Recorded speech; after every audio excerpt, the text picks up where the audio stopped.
Atos capítulo 1, versículo 8, coloca aí para mim, por favor. A promessa, recebimento de poder. Contudo, recebereis poder quando o Espírito Santo descer sobre vós, e sereis minhas testemunhas, tanto em Jerusalém, como em toda a Judéia e Samaria, e até os confins da terra.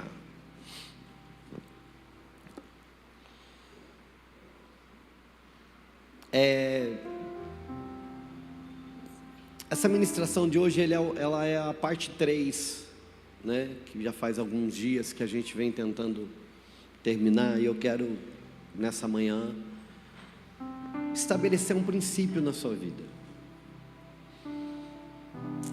Nós trabalhamos com a questão das vestes, né? Começamos lá nas vestes do Éden, quando o homem peca e ele fica nu diante do Senhor, o Senhor então vem e o veste, mata um animal, e a primeira veste é a veste de salvação, onde nós somos de novo vestidos para estar na presença do Senhor.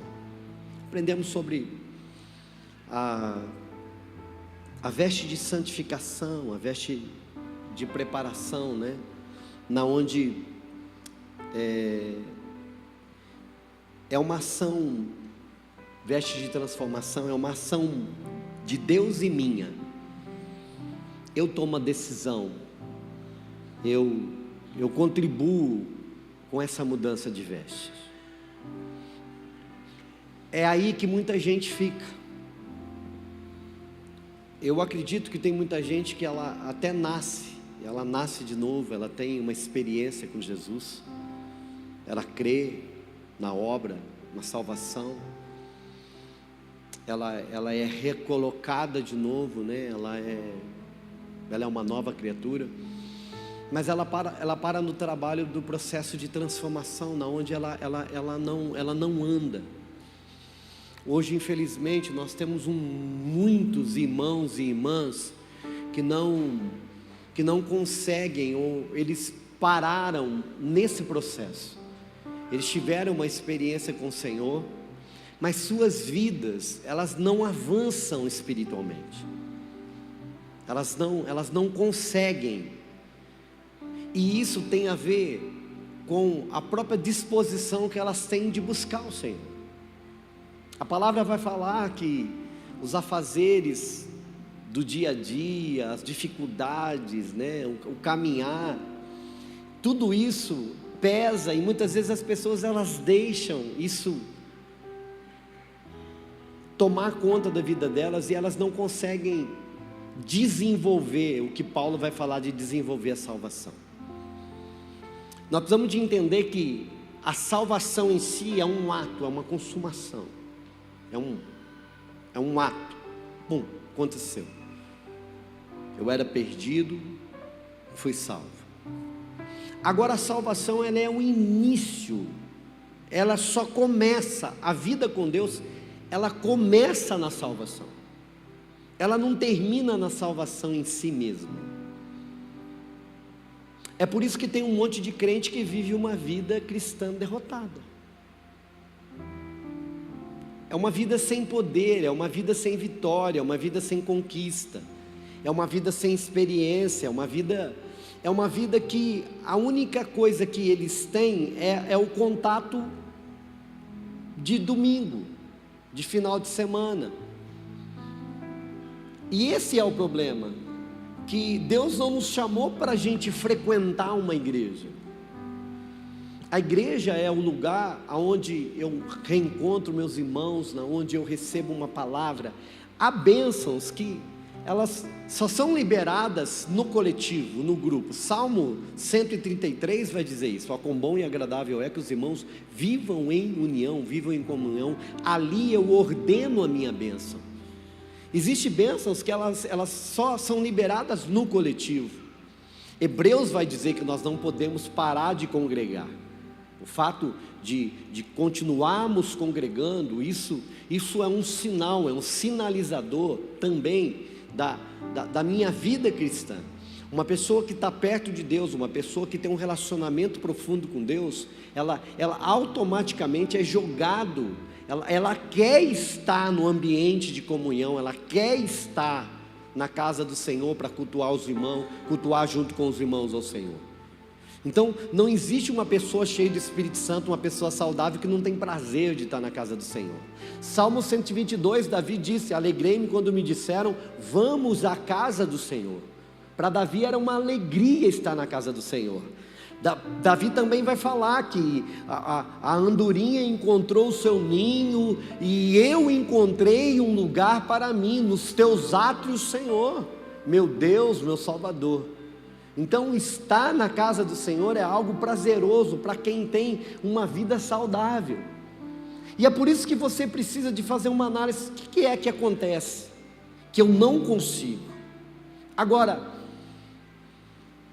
existe essa veste de transformação, que aí eu preciso de trabalhar junto com o Senhor.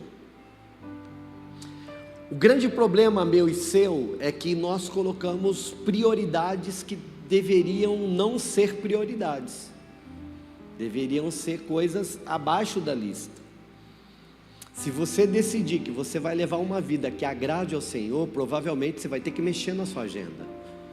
Se você decidir que você vai levar uma vida que honre ao Senhor, você provavelmente vai ter que mudar algumas companhias.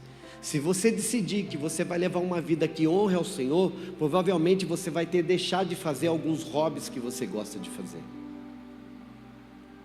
Mas não é só disso que eu quero falar nessa manhã. Porque qual que é o alvo? O alvo é Deus nos salvar, nos transformar. E a transformação aqui, a veste de transformação está no trabalho do nosso caráter. E depois nos capacitar para o serviço. É uma veste que nos salva, é uma veste que nos transforma, e é uma veste que nos capacita para o trabalho. Deus se revela através de nós. Você não vê anjo pregando o Evangelho. E a Bíblia diz que era algo que eles almejavam a fazer, pastora Lisa. Mas a gente não vê Deus pregando o Evangelho, Marta. Quem prega o Evangelho é homem.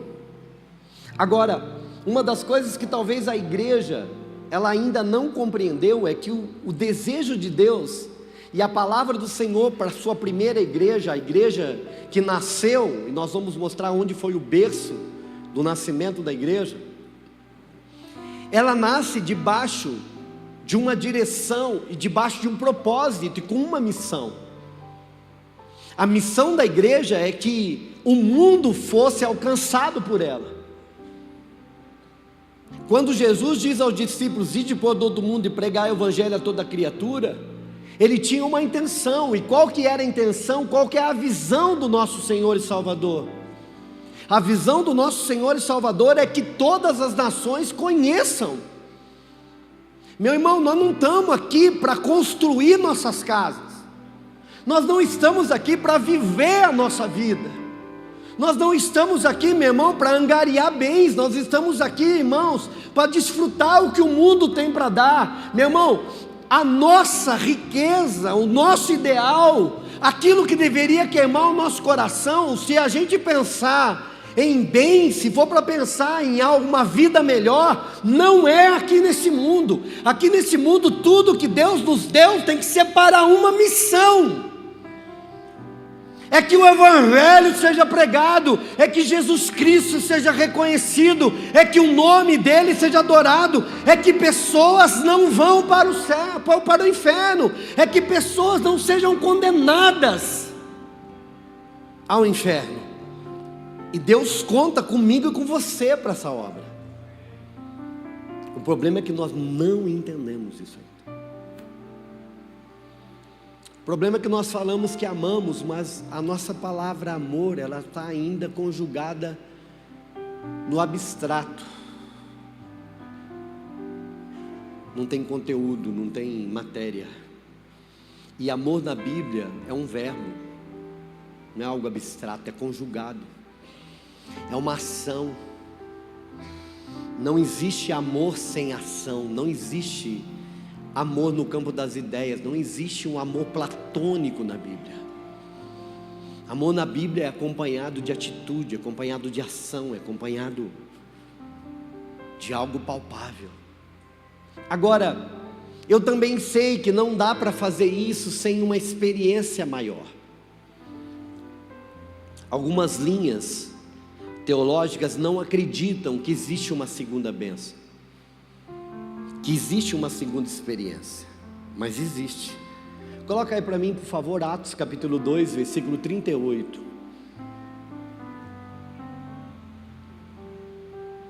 Atos capítulo 2, versículo 38. Obrigado. Orientou-lhes Pedro, depois do sermão que ele prega: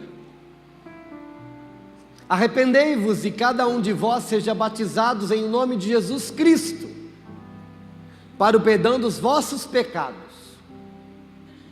e recebereis o dom do Espírito Santo. Você perceba que tem duas coisas completamente separadas aqui. A primeira é o arrependimento para perdão de pecados e salvação. Vocês vão se arrepender e vocês vão ser salvos. Pastor, mas a Bíblia diz que é o Espírito Santo que convence. Exatamente, o Espírito Santo ele vai convencer o pecador. A Bíblia diz isso, que ele convence, a ação dele, o trabalho dele é convencer. O Espírito convence do pecado, da justiça e do juízo. Agora preste atenção, mas logo ele diz que para recebeis, para que recebereis, ou para que vocês recebam outra coisa, o dom. O que é dom? O presente. E quem que é esse presente? O Espírito Santo.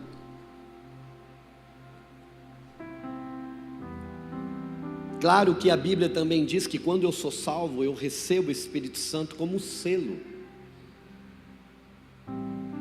Ele vem morar dentro de mim? Ele vem morar dentro de mim. Mas a Bíblia também vai falar de que, porque duas ou uma, ou a interpretação teológica, que eu vou explicar qual, está equivocada, ou não é uma verdade. O quê? Quantas pessoas você conhece que são salvas? Ou faz uma análise você mesmo. Responde para você, por favor. Sou salvo, amém. Eu tenho o Espírito Santo? Tenho. Mas você tem uma vida de vitória sobre o pecado? Você é uma pessoa que queima por Jesus? Você é uma pessoa que possui o poder de Deus? Você sente que você tem o poder de Deus na sua vida? Você se move sobrenaturalmente? Então, de duas uma, ou essa verdade que dizem que é só receber Jesus e ter o Espírito Santo e não tem mais nada, ou nós temos que aceitar que isso não é assim, porque se é assim, então eu não sou salvo.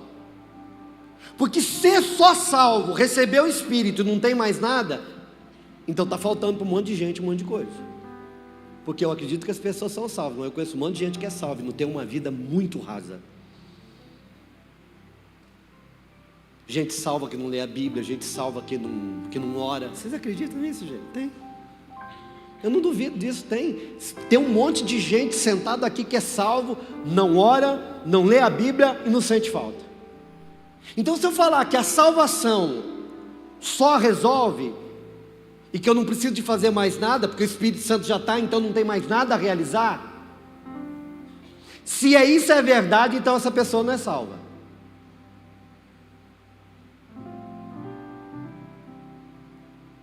Agora, eu acredito sim, que é uma progressão, porque Jesus disse para os discípulos, em João 20, Jesus vai dizer assim, ele entra, e olha que aqueles discípulos eles já tinham experimentado lá de Lucas capítulo 10, onde vão de 2 em 2, quando Jesus envia eles de 2 em 2 a pregar o Evangelho, eles voltam radiantes, Senhor, nós vimos, nós expulsamos demônios, nós curamos enfermos, os demônios nos submetem. Jesus diz, não fiquem felizes porque os demônios vos submetem. E olha a declaração de Jesus. Jesus diz assim: fiquem felizes porque os vossos nomes estão escritos no livro da vida. Jesus estava dizendo: fiquem felizes porque vocês são salvos. Jesus estava dizendo que eles eram salvos. Mas de repente, no capítulo 20, Jesus vem e sopra o Espírito Santo sobre eles. Depois da ressurreição, eles estavam lá com medo. Jesus entra pela porta e a Bíblia diz que Jesus: recebeis o Espírito Santo. Alguém tem dúvida que eles receberam? Não, mas eles não tinham recebido antes. Não, mas então ali Jesus começa então a estabelecer um novo padrão. Qual é o padrão? O pecado tinha sido perdoado, o pecado tinha sido pago, a ira de Deus tinha caído sobre Jesus. Jesus tinha pago, agora então é o nascimento da igreja. O nascimento da igreja tem que nascer com o Espírito Santo. Então Jesus sopra o Espírito Santo neles e diz assim: olha, vocês agora têm o Espírito Santo. Só que olha que interessante, no capítulo 24, por favor, Lucas capítulo 24. Você está aqui comigo, meu irmão? Amém? Lucas capítulo 24, versículo 49, coloca aí para mim, por favor. Lucas, o evangelista Lucas diz: eis que eu sobre vós vos envio a promessa de meu Pai, contudo permanecei na cidade até que sejais revestidos do poder do alto. Versículo 50, por favor. Tendo-os levado até as proximidades de Betânia, Jesus ergueu as mãos e os abençoou. Irmão, Jesus diz assim: olha, vocês têm que esperem até que do alto sejam revestidos de poder. Olha, eu estou indo embora, mas vocês não podem fazer a missão, vocês não podem ir sem mim, vocês têm que esperar um revestimento, uma veste. Mas essa veste não é de salvação, essa veste não é de transformação, essa veste agora é de poder. E recebereis. Vocês precisam que a promessa se cumpra, a promessa de Joel, que eu derramarei do meu espírito sobre toda a carne, meu irmão. Agora Deus vai tabernacular. Quando a Bíblia diz assim, ó, e o verbo se fez carne e habitou entre nós, João vai dizer isso. E habitou entre nós cheio de graça e verdade. Quando diz ali, e ele veio habitar, a palavra era tabernacular, é fazer morada em nós. Agora então Jesus, ele vai subir, e ele diz assim lá em João, ele vai dizer: é necessário que eu vá, João 14, porque se eu não for, ele não vem. E é bom para vocês que eu vá, porque se eu for, eu vou pedir ao Pai, e Ele vai vos enviar. E Ele diz assim: o Consolador, o Paracleto. Sabe o que é Paracleto? É o ajudador, é o advogado, é o Consolador, é o guia. A Bíblia diz assim que o Espírito Santo nos ensinaria, nos direcionaria, nos lembraria de tudo que Deus disse. Nós precisamos do Espírito Santo para a obra. Nós carecemos dele para realizar. Agora, o que Deus espera da igreja não é uma igreja passiva, é uma igreja ativa. É uma igreja revestida de poder, uma igreja que tem suas vestes, que resplandece graça, que resplandece poder, que resplandece autoridade, que aonde chega é reconhecida por aquilo que Deus é através dela. Eu e você temos a obrigação de reproduzir a vida de Jesus.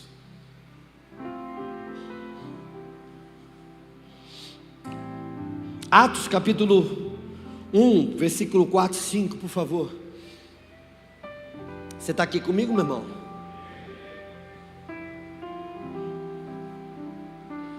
Tudo bem, Gabriel? Graças a Deus. Certa ocasião, enquanto ceava com eles, ordenou-lhe que não se ausentassem de Jerusalém, mas que aguardassem a promessa do Pai, a qual salientou ele: de mim ouvistes.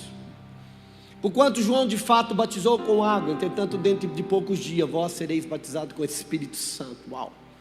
Bora! Então os que se haviam reunido lhe consultaram: Senhor, será este o tempo que restaurarão? Não, pode parar por aí, estão perguntando outras coisas. Jesus está dizendo: vocês esperem aí. E aí a Bíblia diz que Jesus é assunto ao céu. No versículo 8 nós vamos encontrar Jesus dizendo de novo: mas recebereis, põe lá o versículo 8 para mim. Contudo recebereis poder. Recebereis o quê? O que nós vamos receber? O que os discípulos tinham de receber? O que é poder? Vem do original dínamo, que vem a palavra dinamite, pum, explosão, algo que é capaz de mover as coisas. Ei, irmão, tem que ter um dínamo na minha vida e na sua vida. Nós temos que ter dínamo. Homem dinamite, mulher dinamite, dinamite do Senhor. Nós temos que ter um poder para abalar as coisas. E quando isso se cumpre, bora lá, agora é o texto, agora eu prego. Atos capítulo 2, do versículo 1 ao 4. E ao completar-se o dia de Pentecostes, estavam todos reunidos num só lugar. De repente veio do céu um barulho ou um som, semelhante a um vento soprando muito forte. E esse som tomou conta de toda a casa onde estavam assentados. Então todos viram distribuída entre eles línguas como de fogo, e pousou uma sobre cada um deles. E todas as pessoas ali reunidas ficaram cheias do Espírito Santo. Ficaram cheias do quê? E começaram a falar em outras línguas, de acordo com o poder, power, dínamo, que o próprio Espírito lhe concedia que falassem. Ora, estavam morando em Jerusalém judeus tementes a Deus, vindos de todas as partes do mundo. Ao ouvirem aquele estrondo, dínamo, ajuntou-se um grande número de pessoas e ficaram maravilhados. Ficaram o quê? Maravilhados, pois cada um ouvia falar em sua própria língua. Perplexos e admirados, e comentavam uns com os outros: porventura não são galileus todos esses que estão falando?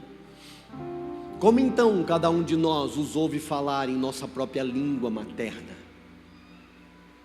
Nós, que somos partos, medos e elamitas, habitantes da Mesopotâmia, Judéia, Capadócia, do Ponto e da província da Ásia, Frígia, Panfilha, Egito e das partes da Líbia, próximas a Cirene, e romanos que estão morando aqui, tanto judeus como convertidos ao judaísmo, cretenses e árabes, todos nós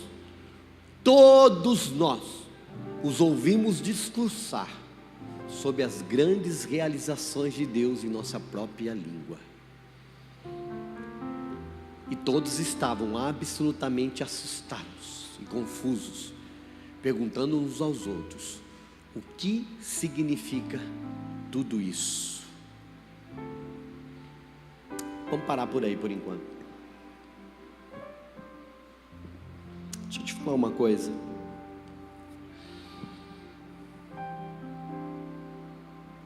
Olha que interessante.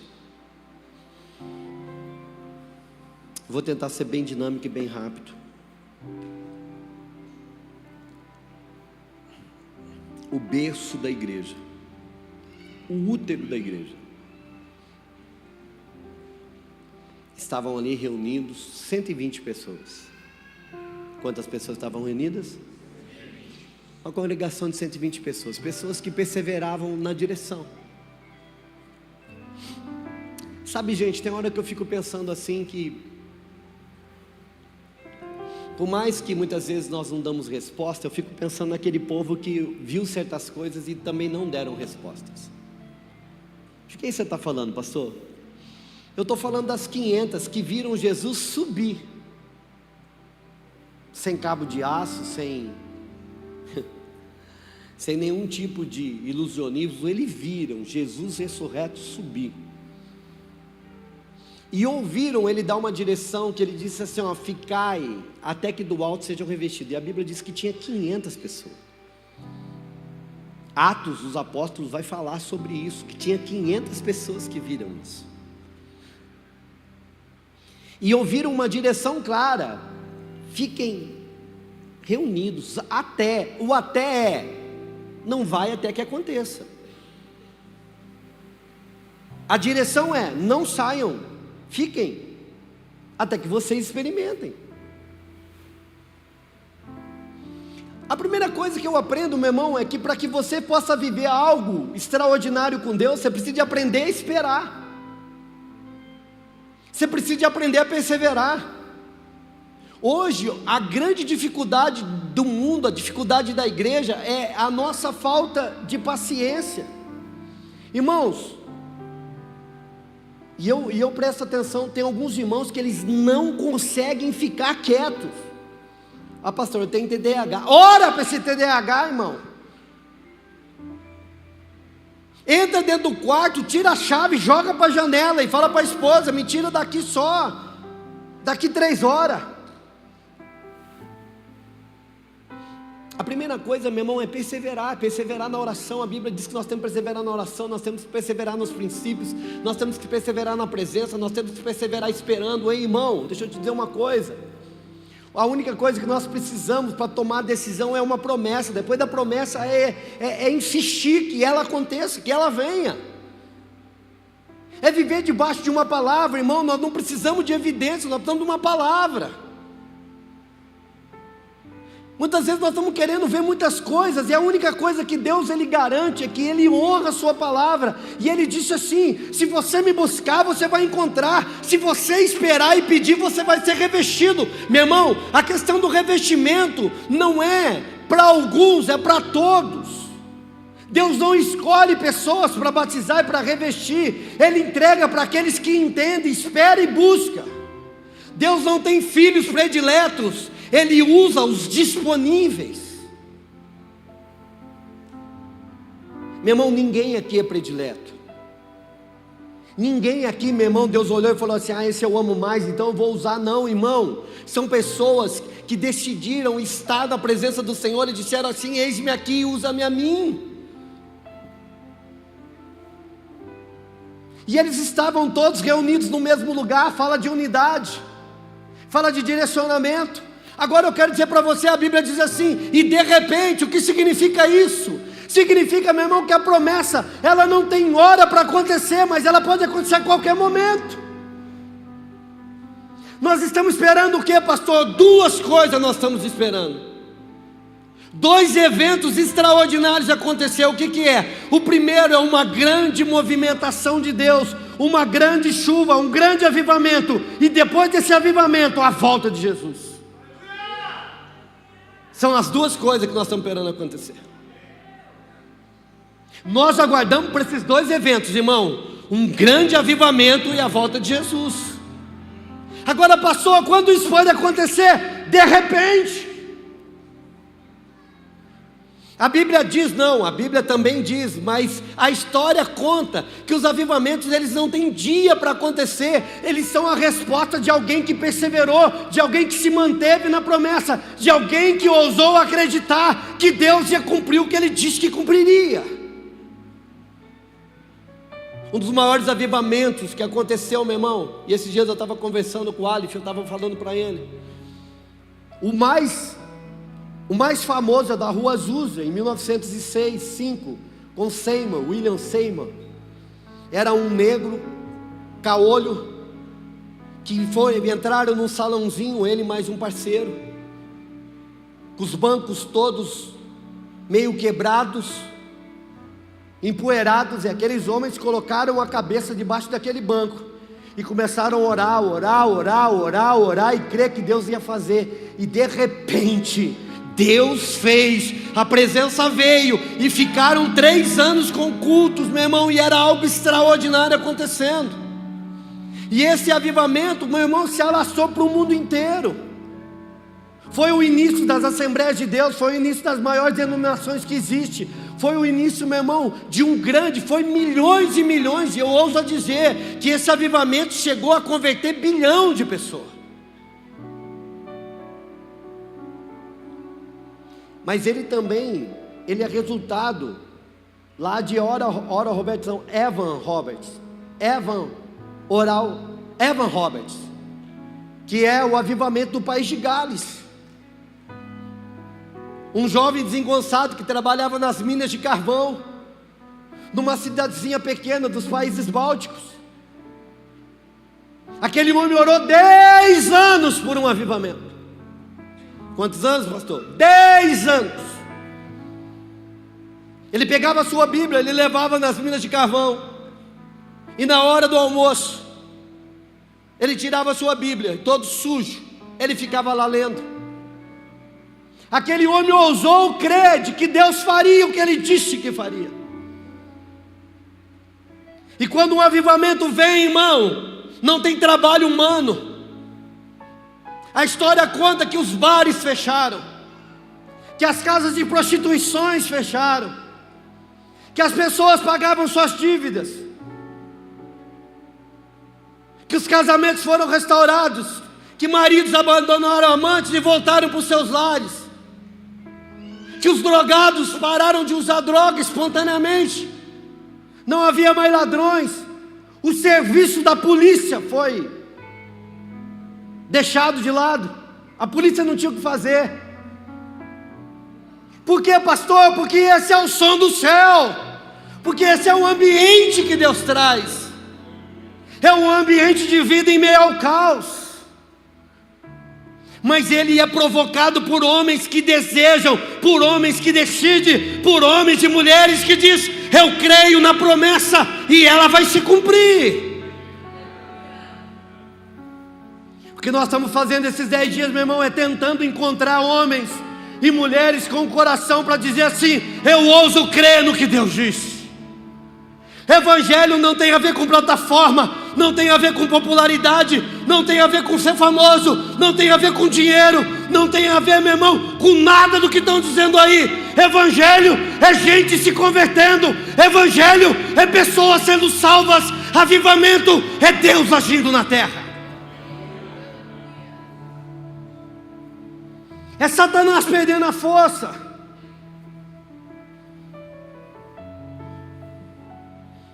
Sabe, irmãos, nos falta muito, queridos.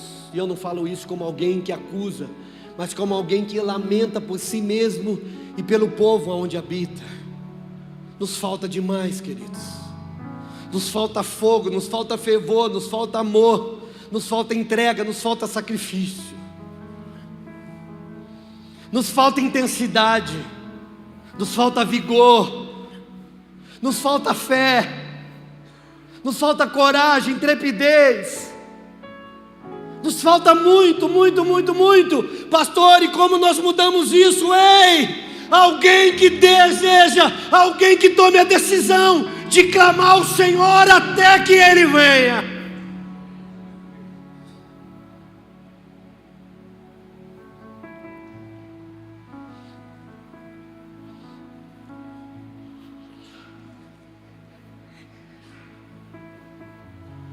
Por favor, olhe para mim aqui, para de mexer no cabelo, de roer unha, de comer unha.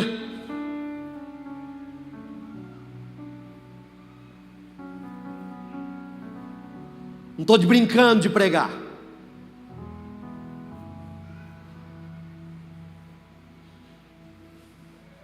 Ei! A mensagem que nós temos é de vida e de morte. Não é de melhorar de vida, irmão.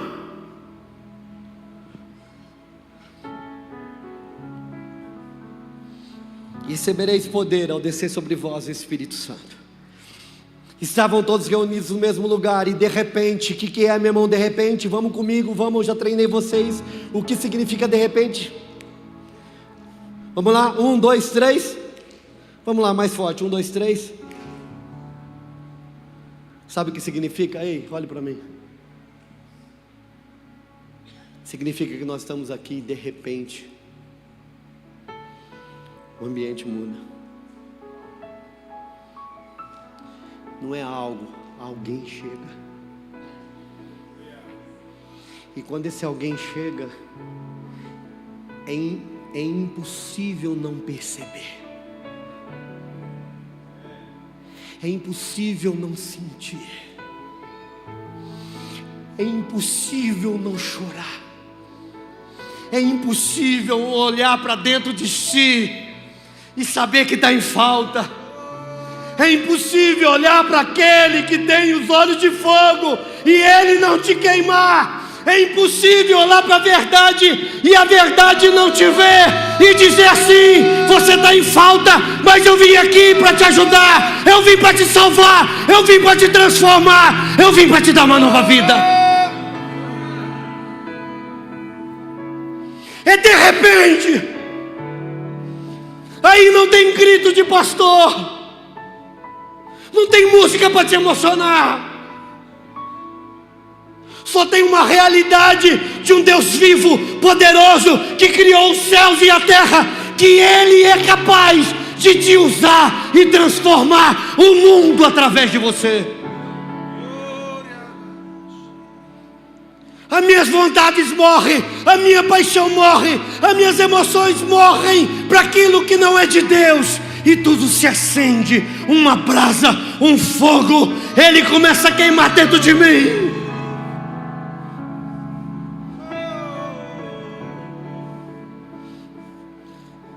E de repente vem um som.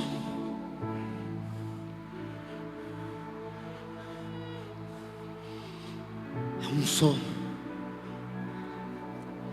É como de um vento, não é um vento. Tem gente que confunde. É como de um vento, mas não é vento.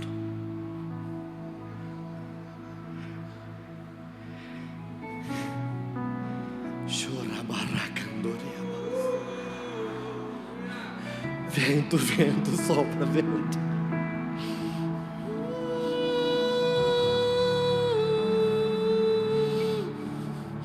É um som que enche o lugar, não é um som que me faz ouvir aqui, é um som que enche. É um som como de um vento. E quando você vai no original, não é um som que me faz ouvir, ele é um som que carrega, é um som que traz algo, é um som que preenche. E sabe por que é como um vento? Eu fui estudar sobre o vento. O vento acontece porque o vento traz equilíbrio na atmosfera. Quando há um aquecimento, né, de uma camada de calor, e aí o frio ele é pesado, então ele cai essa camada do frio e faz um vácuo. Então o vento ele vem para equilibrar a temperatura. O vento vem, ele vem preencher o que está vazio. Ele vem, o vento, a utilidade do vento no nosso planeta é para que haja vida, é para que o equilíbrio da atmosfera, para que não fique nem muito calor e nem muito frio. Sabe o que o vento traz? O vento traz vida, o vento traz equilíbrio. O vento vem junto com si, algo que estava vazio e vem preencher. E a Bíblia diz assim: e veio um som como de um vento, porque esse som, ele traz vida, ele traz vida, ele traz a vida de Deus. Ele vai soprando algo, ele quer preencher, ele quer transformar, ele quer trazer vida, ele traz o céu, é o som do céu, é o vento do céu que vem. Oh meu Deus, tem alguém aqui que está entendendo isso? Tem alguém aqui que está vendo isso? Oh!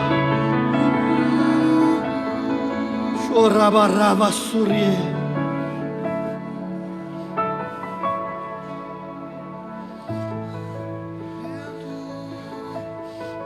É por isso que ele é chamado de Ruach.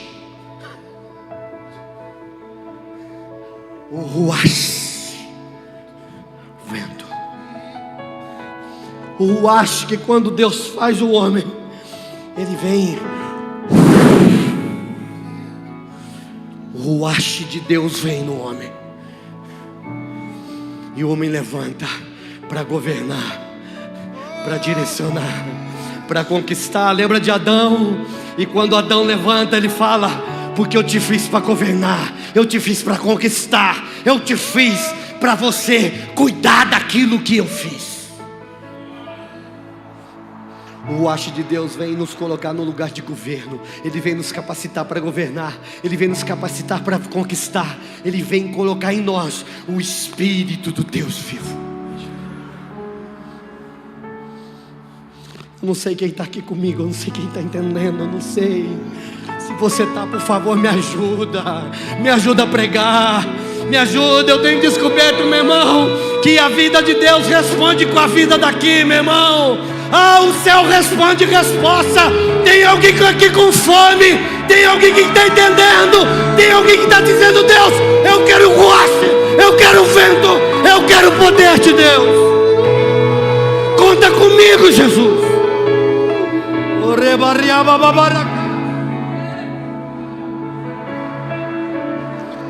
Deus vai te usar, meu irmão. Deus vai te usar, minha irmã. Ele ainda usa homens e mulheres. Ele ainda busca os Davis.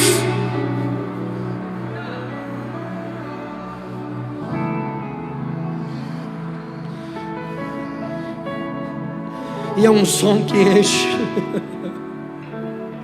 Ele vem de repente e enche. Enche a vida vazia, enche o casamento vazio. Ele enche os relacionamentos vazios. Ele equilibra, Ele traz vida.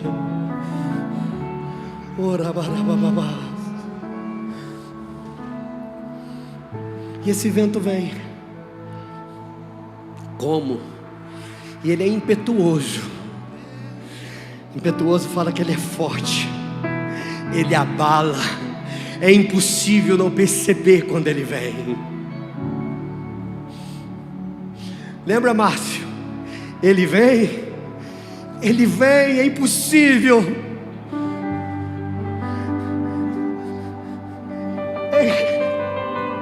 Essa daí, irmão. Quando você chama, ele vem. Ele nunca, jamais te deixará.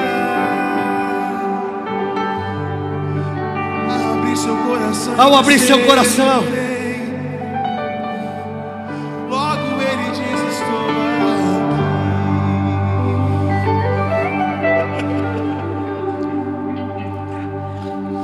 Ele vem. Tem alguém aqui que quer que ele venha? Ele vem. Ele vem.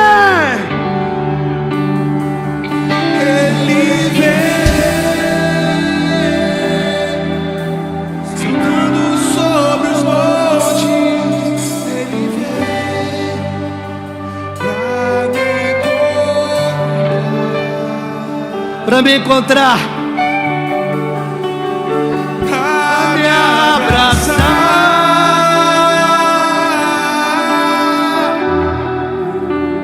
para me dizer que eu sou dele, que ele é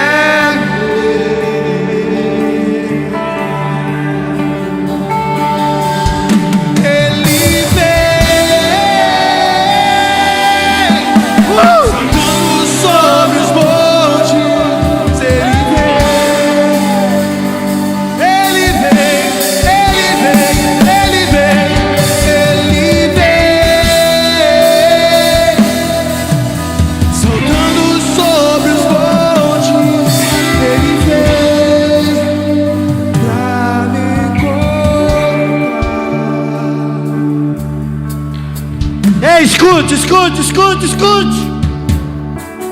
Esse cenáculo não fala de alguém que vai vir aqui, de uma personalidade, do nome, de um famoso. Fala de uma promessa: eu vou vir. Aquele que quiser, aquele que me buscar, eu estarei disponível. Não tem a ver com pessoas, tem a ver com uma promessa. E nós estamos atrás dessa promessa. Você precisa de entender isso.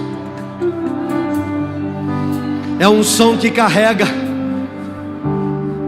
É um som que quebra cadeias. Ei, deixa eu te dizer uma coisa.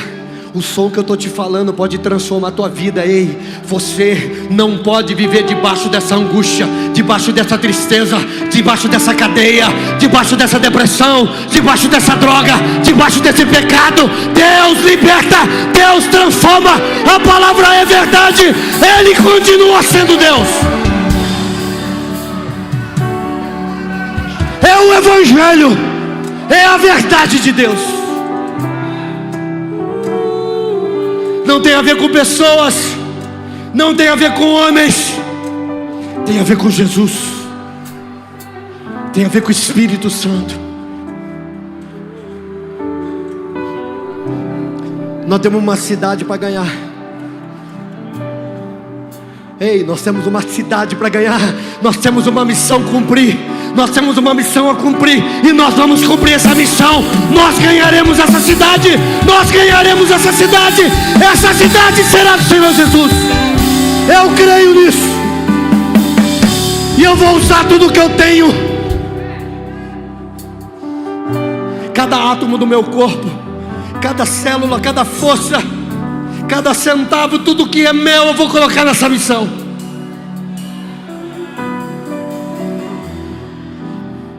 Porque quando esse som chega, ele transforma, porque ele carrega algo. Não é algo, ele carrega alguém, ele vem com uma presença. É o céu que invade a terra. É o céu que manifesta na terra. É o rio que sai do trono de Deus e cai sobre a terra.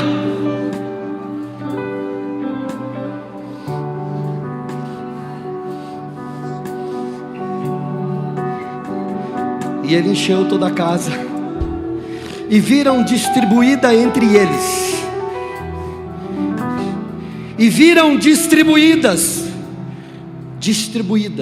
a cada um deles. Ao quê?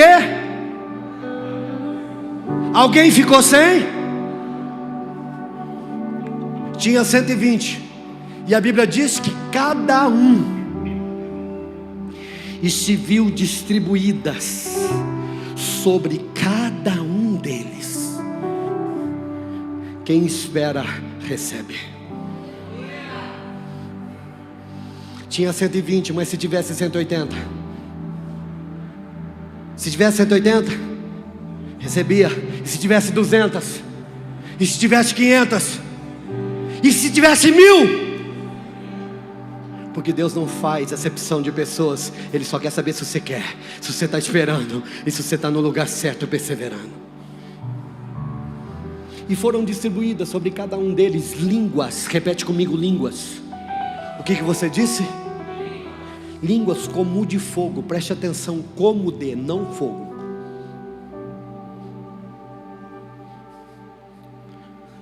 Línguas como de fogo. Deixa eu te dizer uma coisa. Tem uma palavra que Deus, Ele escolheu para representar o que Ele faz. Repete comigo, fogo. Vou dar uma de Bispo Elias. Fire. Fogo. Tá certo aí, Wilson? Obrigado. Quando eu acerto, ninguém fala, né? Fogo. E foi distribuída entre eles línguas. O que ele está falando? Língua significa uma capacidade de se comunicar, mas é uma capacidade de se comunicar com fogo.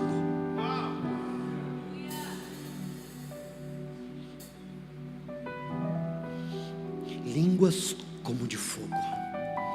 Uma linguagem, uma comunicação que tem fogo. Uau! É por isso que a palavra do Senhor, você vai ver uma linha tênue em toda a Bíblia, dizendo que o fogo não pode se apagar. Havia uma chama no tabernáculo que foi acendida, sabe por quem, pastor Ezequiel? Pelo próprio Senhor. Ele vai lá e acende. Ele acendeu, Leonardo, lá em Moisés. E sabe o que ele disse, pastora Lisa? Não deixa o fogo apagar. E o sacerdote tinha que manter o fogo aceso. Ei, irmão, tem um fogo na minha vida e na tua vida que não pode apagar. O problema é que nós estamos deixando esse fogo diminuir. Nós estamos deixando esse fogo quase que apagar. Mas em nome de Jesus, a partir de hoje, você vai colocar lenha. Você vai colocar lenha. E esse fogo, meu irmão, vai virar um fogaréu. E ele vai virar um incêndio. E por onde você passar, você vai incendiar. Lembra daquela canção? Essa você não deve saber, Gabriel. Deixa queimar, deixa queimar. Deixa queimar, deixa queimar. deixa queimar, deixa queimar. Você lembra disso? Deixa queimar, deixa queimar. Deixa queimar, deixa queimar. Deixa queimar, deixa queimar. Ei, irmão, o problema é que você não está deixando queimar, você está deixando apagar.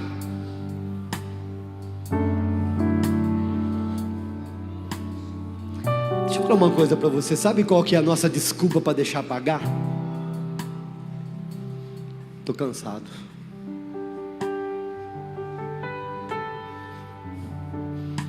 Os meus problemas estão muito difíceis, pastor. Você não sabe o que eu estou passando. Ei, o dia não está fácil. Ei, você não sabe o que eu estou enfrentando. Irmão, não vou menosprezar nada disso. Não vou diminuir nada disso, meu irmão. Já tive dias assim. E eu quero dizer para vocês, meu irmão, que tem dia que eu não tenho vontade de levantar na cama. Tem dia, meu irmão, que eu tenho dores no corpo que eu não sei de onde que vem. Não sei, vem do inferno. Tem dias, irmãos, que a pressão é tão poderosa, meu irmão, que a opressão é tão grande que você fala assim: eu vou meter o pé na jaca e vou largar a mão disso, porque não vale a pena. Mas deixa eu te falar uma coisa, meu irmão, tem um fogo que não pode apagar. Daqui a pouco eu falo: não, Deus está comigo, eu preciso de levantar, eu vou fazer o que eu preciso de fazer, eu preciso de morrer para minha vontade. Tem uma promessa a cumprir, tem uma missão a realizar, e Deus confia em mim. É só disso que eu preciso. É só disso.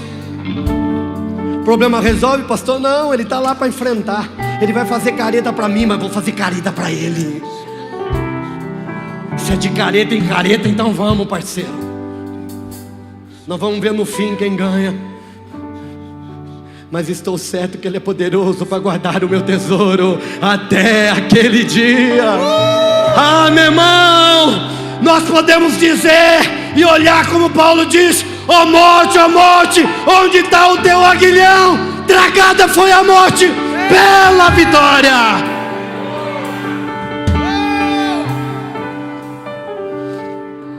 Eu não sei se você está entendendo, mas tem uma linguagem de fogo nessa manhã. Você está sentindo queimar aí, meu irmão? Você está sentindo pelo menos aquecer? Deixa aquecer isso. O sacerdote tinha que ir lá e colocar lenha. O sacerdote tinha que colocar o incenso. O sacerdote tinha que manter o fogo tinha que manter. Ei, meu irmão, tem um fogo. Meu irmão, quando o Espírito Santo ele veio sobre nós, meu irmão, quando nós fomos salvos, nós fomos chamados de filho de Deus. Mas a todos o quanto receberam, deu-lhes o poder de serem feitos filhos de Deus. Você tem que entender que você não é ninguém, que você não é qualquer pessoa. Você é filho do Altíssimo, você é filho do Rei. Sendo filho do Rei, você é príncipe. Você tem um chamado, você tem um selo, você tem uma marca, você tem um nome. Você é filho. Para de andar como órfão. Para de alimentar o inferno. Confia em Deus, fala: Deus, me ajuda a vencer, minha vida a romper. Meu irmão, vai ter dia que você vai fracassar, vai, mas no outro dia você vai levantar e vai falar: hoje é um novo dia. Mas por que você acha que a gente vive cantando aquela música? Novo dia recebi para te amar. Nós temos que entender que cada dia é uma oportunidade, meu irmão, da gente mudar a nossa história. Ei, Deus não te deu um filho para se tornar o ídolo na sua casa. Não sei porque eu estou falando isso, mas Deus não te deu um filho para se tornar o ídolo na sua casa. Ele não é a pessoa mais importante na sua casa. Deus te deu um filho porque Deus tem um propósito, Deus tem uma missão para ele. E a Bíblia diz que filho não é seu, é herança de Deus. Quando Deus te dá um filho, Ele está falando: estou te dando, mas ele é meu. Ele é minha herança. Estou te dando, mas ele é meu.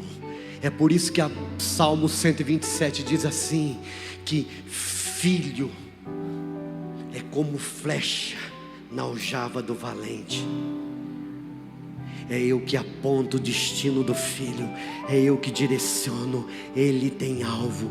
Eu sou o valente que vou apontar. Será que você entendeu? Sim ou não? E foram distribuídas entre eles línguas como de fogo. E começaram a falar em novas línguas. Ei, irmão, é uma nova linguagem. Deixa eu te dizer uma coisa. Sua vida tem sido uma nova linguagem para o mundo.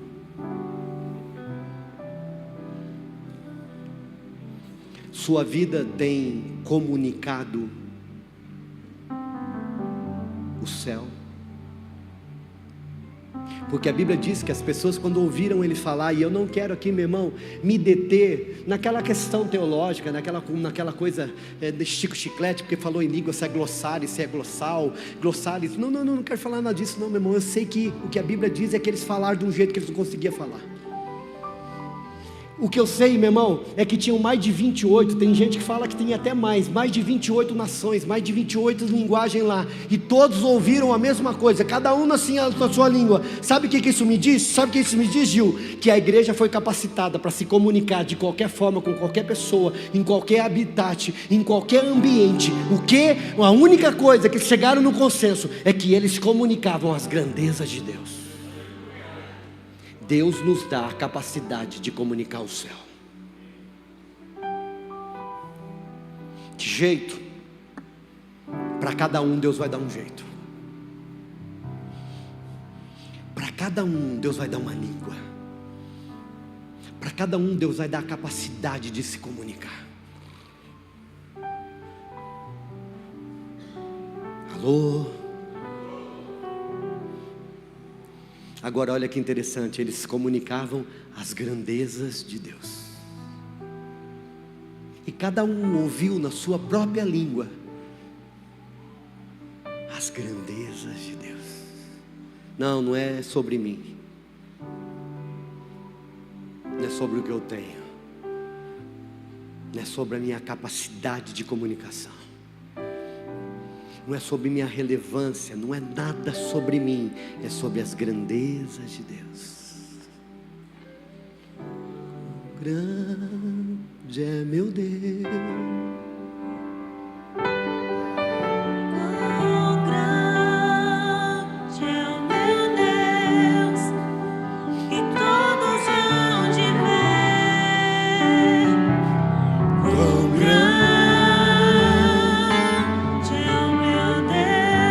Nós vamos fazer o quê? Nós vamos comunicar o quê? Que Ele...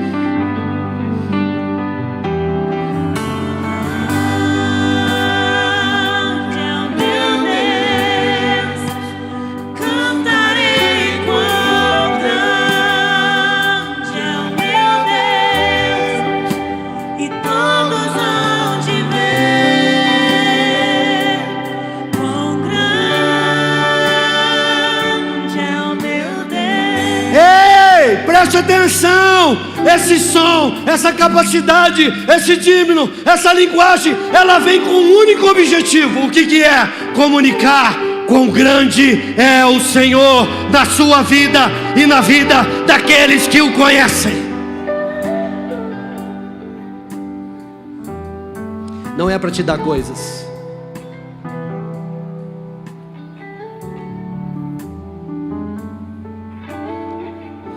Estava falando com a Júlia ontem aqui, nós estávamos pintando o chão, né, Júlia? Júlia é parceira pra caramba. Ela estava lá pintando o chão. Falei pra Júlia, sabe qual que é o equívoco das pessoas hoje? Na igreja, o que é? Eu lembro que 50 anos atrás, se você falasse que você queria ser pastor, as pessoas incentivavam você a não ser. Falavam assim, não, para, pastor, passar necessidade. Porque a maioria dos pastores passava necessidade. O louco falava que ser pastor era ser ridicularizado pelas pessoas.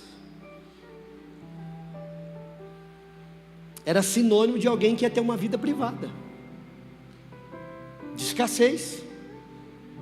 Tem alguém que lembra desse tempo aqui? Levanta a mão aqui, por favor, me ajuda. Você lembra disso? Né, dona Lourdes?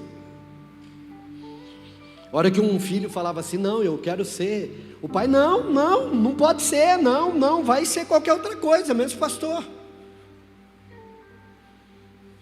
Você sabe que naquela época parecia que até havia uma proteção maior dos ministros do Senhor, sabe por quê? Porque os caras que iam, eles iam por causa de convicção. Sabe qual que é o problema hoje, Aninha? É que as pessoas estão confundindo. Hoje Satanás, ele inverteu de novo, César.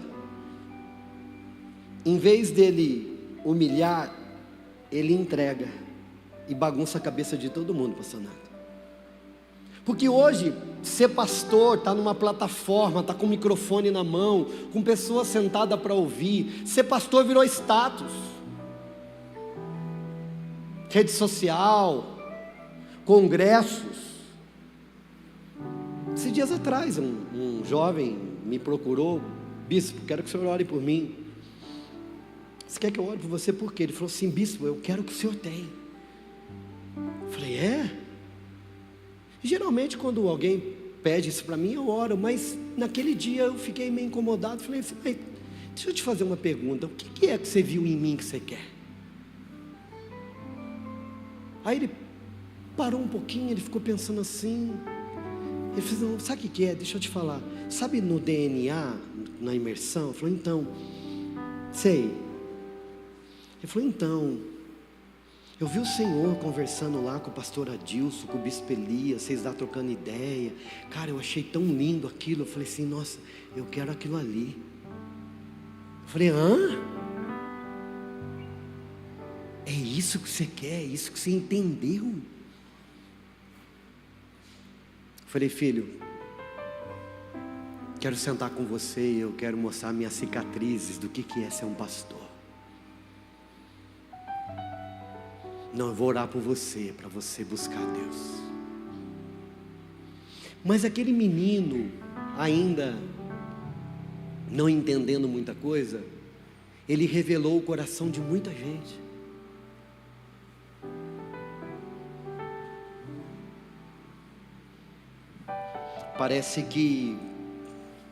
Parece não, se tornou status. Agora quando eu olho para a Bíblia, eu não vejo nada de status, eu vejo morte. Eu vejo entrega, eu vejo sacrifício, eu vejo injustiça, eu vejo feridas. Esse é Paulo, ele é para mim um vaso escolhido, e ele vai entender o que é sofrer por amor de mim. O cara foi chamado para sofrer, gente.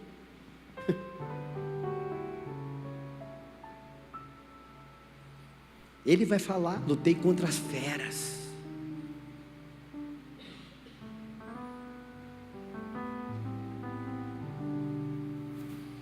Amar quando você não é correspondido, amar quando você está decepcionado, amar como você está com vontade de dar uma paulada na cabeça. Porque tem hora, meu irmão, que a gente fica com vontade de pegar uma coisa aqui e jogar.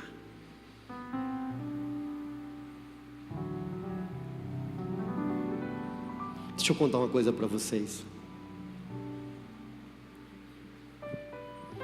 Eu estava muito triste com a igreja hoje. Com boa parte da igreja, por causa da resposta da nossa convocação para o trabalho. Como eu disse, eu estava conversando com a Júlia.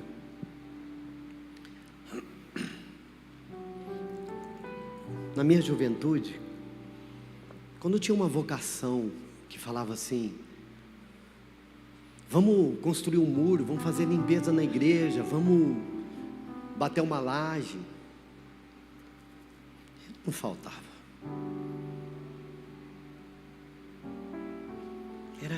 Era encontro, não tinha jeito, eu tinha que estar lá. Era uma festa. As irmãs iam para a cozinha e fazia aquelas paneladas de comida, e depois você sentava lá e aquilo marcava a vida da gente.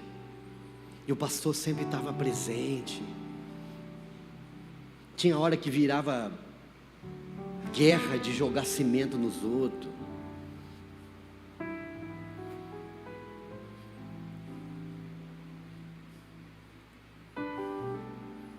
Cara, e tristemente eu percebi que isso não existe mais.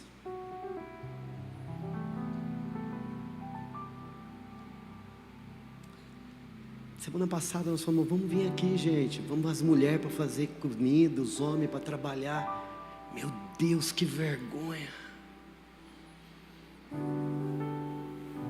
Que vergonha. E estou com o coração bom já. Mas eu estava assim, falei, meu Deus, nós vamos ter que pagar tudo na igreja. As pessoas acham que com o dinheiro compra. Irmão, deixa eu te falar uma coisa, muitas vezes Deus não quer o teu dinheiro, Ele quer você. É você cuidando da casa do Senhor, é você se alegrando. Gente, isso daqui não é minha casa, é sua casa. E aí eu estava em toda convocação, eu estava, reunião de oração, eu estava, jejum, eu estava. Irmão, eu fui chamado para ser pastor, não porque eu queria um púlpito, eu fui chamado para ser pastor porque Deus olhou em mim e falou assim, menino quer. Cara, tem uma mensagem, e acabou meu tempo. Tem uma mensagem que o McNutt conta, o Gregório conta que cara, toda vez que eu quero encher meu coração, que eu quero que o meu coração queime, eu ouço aquela mensagem, e ele diz, e aquela mensagem é doce fogo. Meu irmão, nunca vi, vai lá ver, meu irmão, vai lá, tranca no quarto, fica no escuro, e ouça aquela mensagem, deixa Deus falar com você, e chora naquela mensagem. E aí ele conta, meu irmão, que tinha uma reunião de oração, e o diácono que abria a igreja não pôde ir, e o povo ficou tudo para fora, o pastor não estava, e tinha umas 20 pessoas na igreja, e não tinha oração. Um menino, ele fala o nome do menino, menino de 15 anos, ele olha, 15 não, 12 anos, ele fala assim, não, peraí, eu vou lá na casa do diácono, buscar a chave. E ele conta, meu irmão, que era 3 quilômetros, 4 quilômetros, o menino foi correndo 4 quilômetros para ir, 4 quilômetros para voltar, meu irmão, com a chave na mão. E a hora que ele chegou e ele abriu o cadeado para o povo orar, porque alguém podia dizer, não tem chave, vamos embora. O menino, não, eu vou buscar a chave para orar. E quando aquele menino abriu o cadeado, Deus falou com ele e disse assim, porque você fez isso, eu vou te transformar num dos maiores pregadores dessa nação.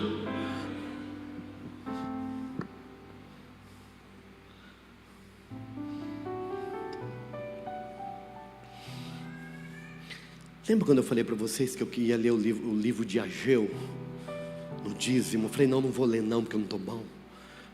Agora eu estou bom. Ageu fala assim, como que a casa de vocês está apainelada e a minha está em ruínas. Sabe o que isso fala, meu irmão? Da minha preocupação com aquilo que é meu e não me preocupo com o que é de Deus.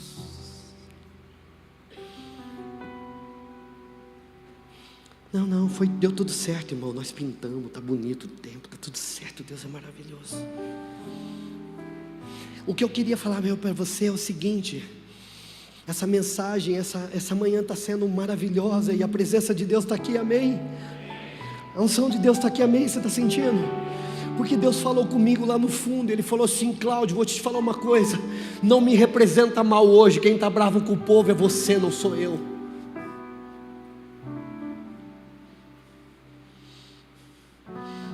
Quem está nervoso com eles é você, não me representa mal, não bate na rocha. Eu falei, tá certo, Deus me ajuda a representar o Senhor bem hoje então meu coração, irmão, é que,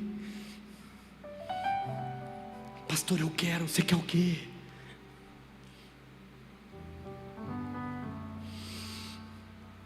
Porque é uma língua como de fogo que queima. Nós sabemos que para queimar tem que ter combustão. Tem que ter o que queimar, irmão. Se não tem o que queimar, não queima.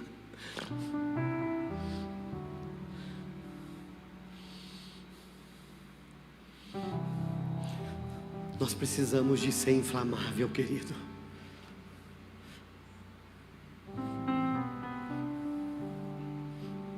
Nós temos que liberar a presença de Deus.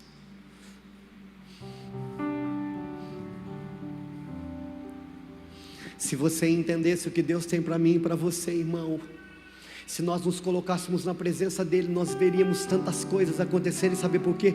Porque não tem a ver conosco, tem a ver com a missão dEle. Deixa eu te dizer uma coisa, você ainda não parou para pensar. Eu vou te ajudar a pensar nisso, porque eu estava pensando esses dias.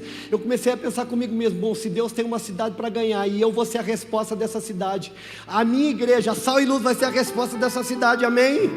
Se tiver outro pastor e outra igreja ouvindo, que você também seja, que nós dois juntos sejamos, e que a igreja de Limeira inteira seja. Agora deixa eu dizer uma coisa, você tem ideia do que nós podemos ver Deus fazer através de nós para alcançar uma cidade? Pastor, do que você está falando? Eu estou te falando, você já pensou quanto de recursos pode estar na tua empresa para você liberar para Deus salvar uma cidade?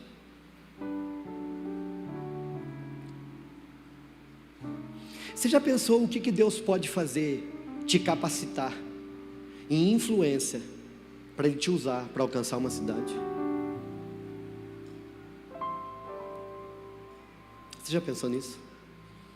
Você já pensou onde Deus pode te colocar para que você seja o instrumento para alcançar a cidade? Você já pensou como que Deus pode usar a sua família, a sua casa e tudo que você tiver para Ele alcançar uma cidade? Então, meu irmão, sabe o que nos separa de um grande mover e de construir história, de uma história que ainda não foi construída? Sabe por quê, irmão? Porque eu acredito que ainda as pessoas, desde Adão até hoje, não viram o que Deus pode fazer ainda para salvar uma nação. Porque o nosso Deus é um Deus de novidade. Que nessa manhã, irmão, e eu vou parar por aqui, que nessa manhã eu e você possamos ser resposta de um Deus que quer nos incendiar, resposta de uma igreja que vai falar: Senhor, eis-me aqui. Ser revestidos de poder. Essa mensagem ficou para metade, mas eu acredito que você entendeu o que Deus quis falar com você nessa noite, nessa manhã.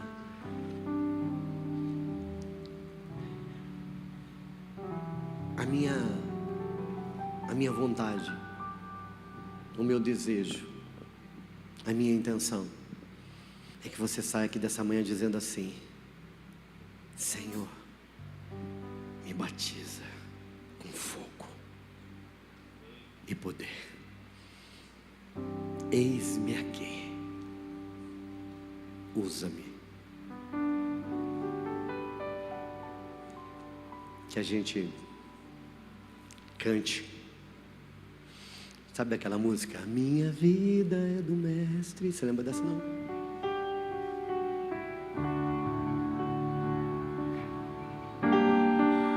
A minha vida é do Mestre, coração é do meu Mestre, minha esperança é meu Mestre, meu caminho, né? Minha esperança, minha esperança é meu Mestre. De novo lá, a minha vida, a minha vida é do meu coração é do meu Mestre, o meu caminho é do Mestre, minha esperança é meu Mestre. Adeus!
orar por você e vou te liberar. Eu disse que eu queria te liberar mais cedo, Dia das Mães.